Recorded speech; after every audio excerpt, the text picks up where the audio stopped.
Iawn, good morning year 6, hope you're all well. Pam mae gen I hwn, mae'n siŵr bod chi'n gofyn, why have I got this? Wel, dyma fydd yn digwydd ar ddydd Llun nesa a pob diwrnod mi fydda I allan yn fan hyn gyda hwn. Felly, I rieni, I'll be outside with this every morning and Mrs Evans will be with me. So for year 6, your slot is 9:30 until 9:45. Mae hwnna'n bwysig iawn. Hanner awr wedi 9 tan 9:45. Iawn? Dim cynharach, dim hwyrach blwyddyn 6. Dyma fydd yn digwydd. This is what will happen. At that time, and not before, you will drive into the school car park or you will walk and self-distance along the pavement. You will park, mi byddwch chi'n parcio lle nad oes conau, where there are no cones. That's for your safety, your parents' safety, to keep us all happy and safe in school. Yna, mi fydda I gyda hwn, I will then, with this, call ar blant 6A. I'll call on the children of 6A to come through the gate with Mrs Evans and they will walk towards Mrs Davis. Here she is, waiting for you. Look, 6A. As you will see, fel y gwelwch ar y llawr, mae yna groesau. There are crosses on the floor. So we will ask you to come and stand on the X. Bach fel X Factor blwyddyn 6. Chi'n dod I aros ar yr X, iawn?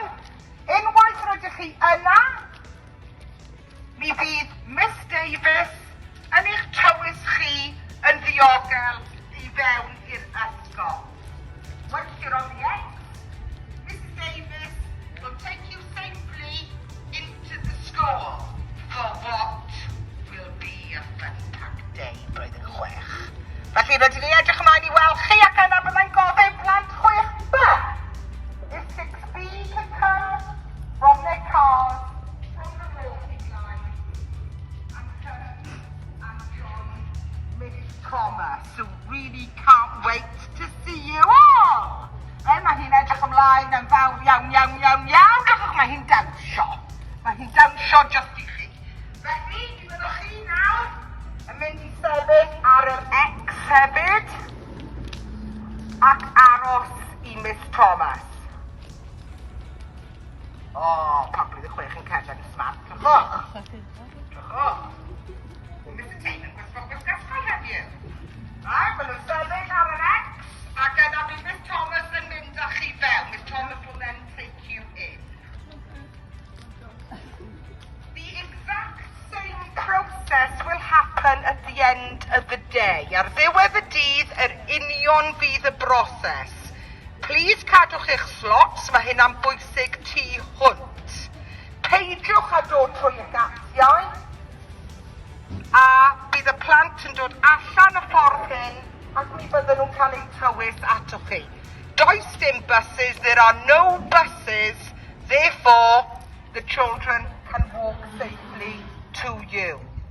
Aroswch yn eich ceir, stay in your cars if you have one, or as soon as possible exit the site please with your children. Diolch yn fawr am wrando, ni'n edrych ymlaen I weld chi wythnos nesaf I gyd. Hwyl fawr blwyddyn 6!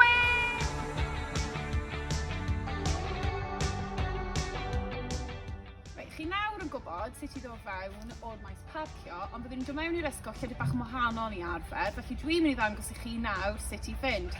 A mae Miss Thomas yn mynd I esgus fod yn un ohonoch chi.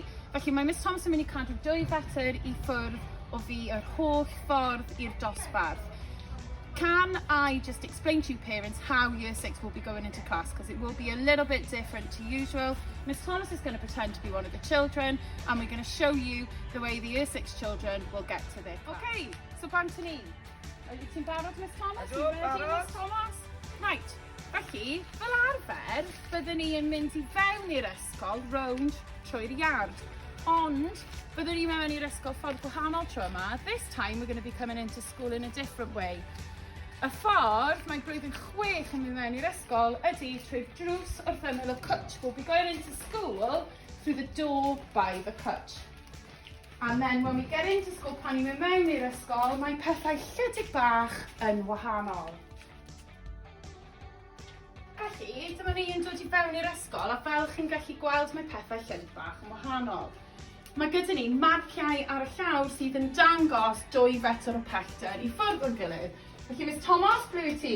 Dyma Miss Thomas. We've got markings all around the school that show 2 metre distance. So the children know exactly how far away they need to be away from each other, so we're keeping everybody safe. Rydyn ni angen cadw pawb yn ddiogel.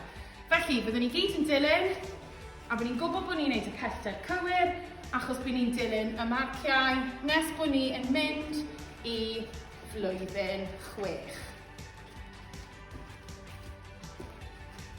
Os ych chi'n sylwi, mae yna marciau sydd yn dangos y ffordd yr ydyn ni'n cerdded rownd yr ysgol. Nawr, i ddod i fewn i'r ysgol yn y bore, mae'n iawn i ni fynd yn erbyn y ffordd, ond pob adeg arall, dyma'r un ffordd o gwmpas yr ysgol, fel bod dim gormod o bobl yn yr un lle ar yr un pryd. As you can see on the floor, there are arrows showing the direction that the children should be walking in and all staff should be walking in. But for the morning, it's okay for us to go against these arrows just to get to our classrooms. Therefore, dyma ni wedi cyrraedd y dosbarth. Beth sydd angen i ni wneud yn gyntaf, Miss Thomas, pan ni'n cyrraedd y dosbarth, wyt ti'n meddwl? Tybed, dwi'n gweld fan'na dwi'n mynd rhaid fi olchi fy nwylo yn syth cyn cyrraedd y dosbarth. Mae'r sanitizer fan'na gyda ni'n barod. Rwyt ti'n hollol gywir, Miss Thomas, felly yn gyntaf, mae'n rhaid i fi golchi fy nwylo hefyd. Felly yr un peth, rydw i'n golchi fy nwylo, a neud siŵr bod fi'n golchi pob rhan. A wedyn rydw i yn gallu dod i fewn i'r dosbarth. A Miss Thomas nawr yn mynd i wneud yr un peth.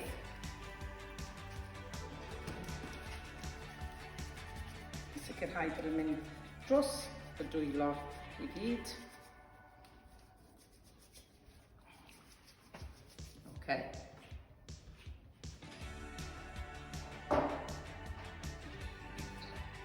So beth sy'n digwydd pan ni'n dod mewn y dosbarth? Wel, Miss Thomas, mewn chi.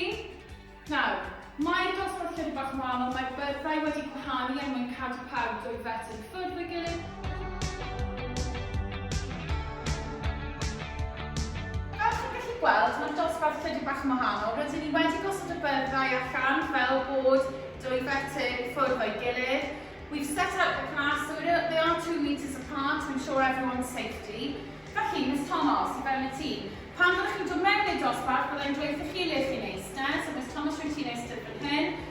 Dydych chi ddim yn mynd i ddefnyddio'r stafell gotiau, rydych chi'n mynd i roi eich cot a'ch bag tu ôl eich cadair neu o dan y desk. When the children come into class, they will be coming in and I'll be telling them where their seat will be. They won't need to put their coat in their bag or whatever they have with them today, with them on that day, behind their chair or under the table. We won't be using the cloakrooms. Now, Miss Thomas, cofio, beth sydd angen i ti wneud nawr eto ar ôl i dod mewn i'r dosbarth? Fyddwch yn dod mewn dosbarth, cyn bod nes yn nôl i golchi'n dwylo. Y tro hyn, ni'n mynd i fod yn ddefnyddio'r sink. So before I sit down, I'm going to go back out and wash my hands in the sink. So I'm going to do that now. Cofio, Miss Thomas, i gael i penblwydd hapus ddwywaith neu hen lan fy nhadau yn gyflym. Remember, Miss Thomas, you need to sing happy birthday twice or land of my fathers quickly. Felly, tra bod Miss Thomas yn golchi'n dwylo, dwi'n mynd i ddangos i chi, bydd gyda pob plentyn drar eich hun yn cynnwys yr adnoddau sydd angen yn y chi. So bydd gyda chi pensil premesur bwrdd gwyn, jyst dim angen i chi fod yn crwydro yn ôl y pethau maen nhw yna i chi a dyma'ch rhaid chi ar gyfer y diwrnod, a byddwn ni wedyn yn golchi rein ar diwedd y dydd. As everyone can see, every child has their own drawer, and in this drawer, you will have all the equipment you need for the work that day, and then they will be washed out at the end of each day, but each child has their own equipment. Fel wedi si o'r blaen, mae'r llawr yn dangos y system un ffordd sydd gyda ni o gwmpas yr ysgol. A os ych chi'n edrych ar yr arwyddion ar y waliau ac ar y drysau, mae'n dangos pa ffordd yr ydyn ni fod teithio o amgylch yr ysgol. As we said earlier, there are arrows on the floor to show the one-way system around the school and posters on the wall telling you which way to go. Mae hefyd posteri sydd yn dangos ac yn goffa'r plant I gadw pellter diogel o 2 fetr I ffwrdd o'i gilydd. There are also posters showing the children and staff to keep 2 metre distance, so just reminding them as they go around the school. Wel, dyna ni, mae Miss Thomas wedi golchi dwylo a mae'n eistedd wrth ymyl y bwrdd yn barod i weithio. Miss Thomas has washed her hands and she's sitting by a table ready to work. Mi fyddwn ni yn ei gwaith yn y dosbarth, ond mi fyddwn ni hefyd yn mynd allan, tu allan I weithio gymaint â phosib. We will be doing work in the class, but we'll also be going outside as much as possible. Felly, hwyl fawr blant os rydyn ni'n edrych ymlaen yn fawr i'ch gweld chi. Bye children, we're looking forward to see you on Monday. Hwyl! Hwyl fawr!